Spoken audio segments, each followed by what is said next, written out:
Grabatzen ari garen unean arratsaldeko 6:41 igaro diren honetan, bihar jokatuko diren buruz-buruko B-serie txapelketako bi finalerdien nondik norakoak eta pronostikoak emango ditugu gogoratuko dugu. Bihar Amurrioko udal pilotalekuan jokatuko direla bi finalerdi horiek, alde batetik lehen finalerdian Salaberria eta Larrazabal izango dira nor baino nor gehiago, eta bigarren finalerdian Agirrek eta Egigurenek neurtuko dituzte elkarren aurka indarrak. Besterik gabe sar gaitezen bi norgehiagoka hauetan, batetik lehenengoa Salaberriak eta Larrazabalek jokatuko dutena, bi pilotari hauek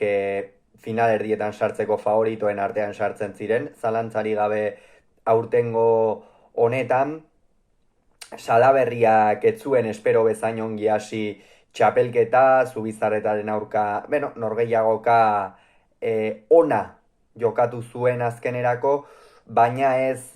ohituta gaituen Salaberria horren norgehiagoka bat. Aldiz, Larrazabalek aurten esan daiteke aurrera pauso bat eman duela buruz-burukoan, azkenerako norgehiagoka erabakigarrian sartu behar izan da finalerdietara. Gogoratuko baitugu Agirreren aurka naiz eta ataka estuan ipini zuen iruindarra galdu egin zuela,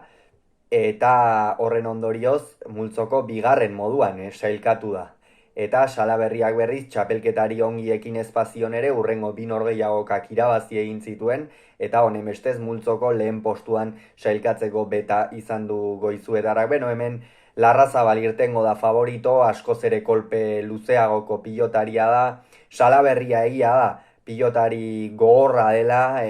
honi tantoa egin behar zaio, gutxi galtzen du, defensa oso ona dauka, baina Larrazabalek ematen dion abiadurarekin eta hasiera batean behintzat irabazi egin beharko lioke. Gero noski frontoiaren faktoreak eta asko jokatzen dute hemen, Larrazabalek etxean jokatuko du egin batean presio hori edo izango du,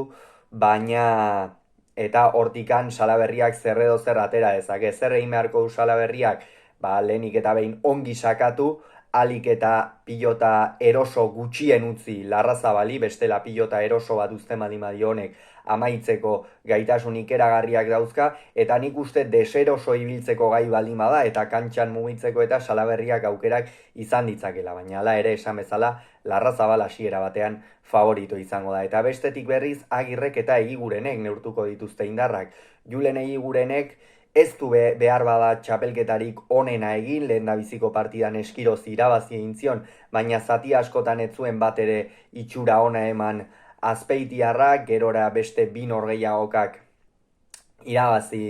beste urrengo norgehiagoka ere irabazi egin zuen, kasu honetan Zubizarretak ezin izan zuen norgehiagoka ura jokatu sukarra zuela eta horrek asko kondenatu zuen Zubizarreta eta azkenerako txapelketatik kanpo geratu behar izan da,